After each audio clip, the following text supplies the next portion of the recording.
Welcome back. Welcome back to Living in Mexico. I am Ana Maria Salazar. Thank you. Thanks so much for joining us. Remember, you can follow us on our Twitter accounts. I have one specifically for content that we share in English, which is at Mexico Daily. And I also suggest you follow me on my personal Twitter account, which is at AM Salazar. That's where I tweet daily a lot of stuff, especially with on security issues and other news about what's happening in Mexico, both in English and in Spanish. Thank you so much for joining us. We are this week has been crazy when you think about it. Elections in Mexico don't take place until June of next year, and already it seems that we are smack in the middle of a process to select the presidential candidates, even though, according to the experts, you just heard one of them from the National Electoral Institute, Benito Nasif, say that there is a big probability that a lot of this part of the process may be illegal. We don't know what that means, but it's done. On both the alliance for the parties of the opposition and Morena and its allies have initiated a process which will ultimately end up in selecting the potential candidates for each for the alliance and for Morena and its allies. The question mark is, how are they doing? And there's some information at least regarding the Morena candidates, Morena and its allies. Joining us today to talk about how well is Claudia Sheinbaum doing, Marcelo Ebrard, Ricardo Monreal, Noroña. I mean, how is these candidates in particular doing? Well, there are already some polls out there. Joining us today is Jorge Buendia. He has been joining us throughout the years. We haven't spoken to him for a while. He's from Buendia and Marquez. It's a polling company who published some polls this week. And it appears that Claudia Sheinbaum, Jorge, is at least at the top of at least it's the candidate that is doing the best. But I don't know what that means. Welcome to the show. Can you just give us a sense? I'm going to try to post right now some of these numbers. What does this mean what does this mean in terms of trying to understand how these candidates are doing? Welcome to the show. Hi, Ana Maria. This is a kind of traditional question wording to ascertain who people prefer to be the candidate of Morena for the presidency. Mm-hmm. And the first thing that I want to emphasize is that Claudia Sheinbaum continues to be at the top. At least in terms of this particular question, what we are seeing is continuity. Before this nomination process started, 1 month ago, we also published, and the numbers were more or less similar. At the time, Claudia Sheinbaum had 32, now she has 34 within the margin of error. Marcelo Ebrard had 23, now he has 22, still within the margin of error. It's a 12-point advantage for Sheinbaum, but it's really remarkable, the stability of the preferences. And I mean remarkable because we have seen increases in name recognition. We all knew about all the jobs that they have to quit in order to compete here. So people got involved in the process, but at least more or less 10 days after the nomination process started, or this competition started, numbers are more or less quite similar. I also want to emphasize that it seems that this is a contest between Sheinbaum and Ebrard. The other four are far behind, at least 14 percentage points from the second place. And if you see the distance between Sheinbaum and the third place, it's 26 percentage points. That's really, really tough to overcome in a contest that is more or less limited in terms of media coverage. and also we still have about 2 more months before the final poll is taken. Right. And we must remember the audience that the candidate is going to be elected or selected through a poll more or less like this, or with a question wording like this. Is any of the candidates growing?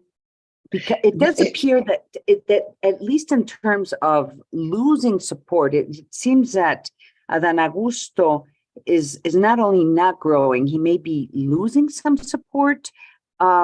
Is there any chance of someone, Marcelo Obrador, catching up with Claudia? I mean, how do you change people's opinion regarding a potential candidate in 2 months, and especially considering that they're all campaigning right now? Yeah, we are not seeing yet changes at the level of electoral preferences, or at least regarding this question. But we are seeing changes in name recognition and also in positive opinions about some names. The major changes have taken place in the case of Adán Augusto Lopez in terms of name recognition. He increased his name recognition by 10 percentage points, so it's an important change. Sheinbaum and Ebrard also increased their name recognition, but for them it's more difficult because already more than 2/3 of the Mexican population know about them. So the people that still do not know their names, it's very reduced the number. So it's harder to get to get information to them. So changes in name recognition and also changes in positive opinions, especially for Sheinbaum and Ebrard. But as I mentioned, this didn't change the preference for whom the presidential candidate should be. So I guess the question is, and I really appreciate Jorge Buendia joining us today. He's a pollster. He's been publishing numbers regarding the recognition. Is that the question, the recognition of these candidates, Jorge, or is it who you want, like, because I'm looking at the question here, who would you prefer to be the candidate for Morena? This is like the main question for Morena, it seems. But the name recognition is, do you know or have you heard about Marcelo Ebrard, Claudia Sheinbaum? And then we ask, if you have heard about them, do you have a positive or negative opinion about them? Those are the items that we use to measure name recognition. So let me ask you this question. What would Marcelo, what would Adán Augusto or Fernández Noroña, what would he have to do? What would they have to do in order to improve their perception and improve the possibility of doing well or much better than it's being reflected right now in this poll that is going to be taking place in September, which is going to be the basis to select who is eventually going to be the presidential candidate for Morena and its allies? What do they have to do? Well, for those who are at the bottom of the preferences, what they have to do is to increase name recognition. Adán Augusto Lopez is known by only 36% of the Mexican public, in comparison with Marcelo Ebrard, that it's known by a little bit more than 70%, and Claudia Sheinbaum is close to that number. So all of them have to increase their name recognition first. That would be like the first step.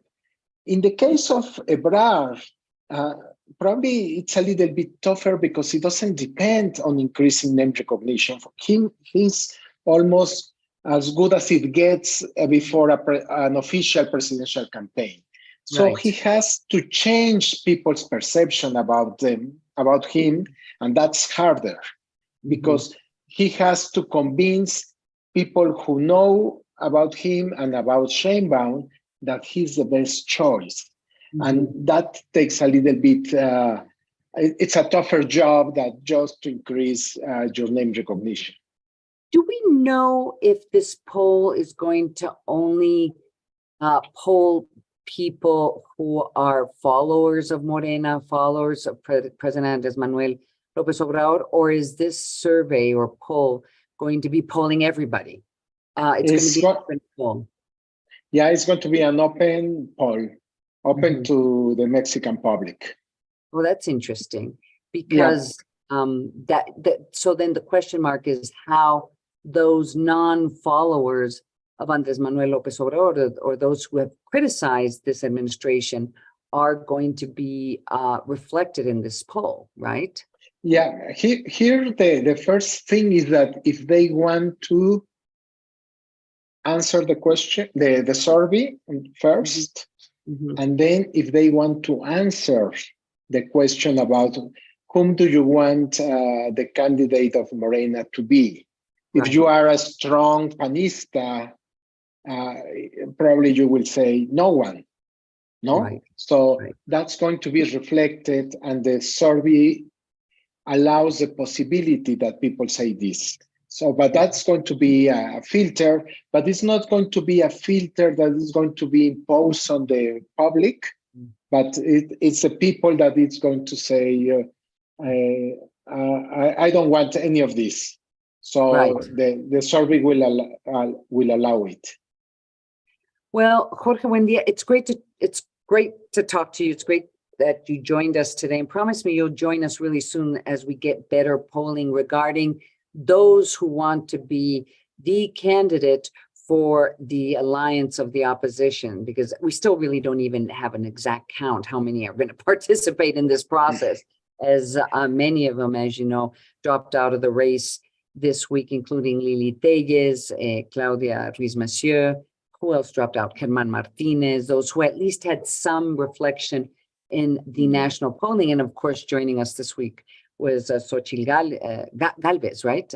Which she was, she hasn't been polling. Very few groups have been polling her nationwide. So promise me it comes back soon and we can talk about those potential candidates. Yeah, of course, I will. Thank you. Jorge Buendia, he is part of, we've been talking to him throughout the years. I really enjoyed talking to him.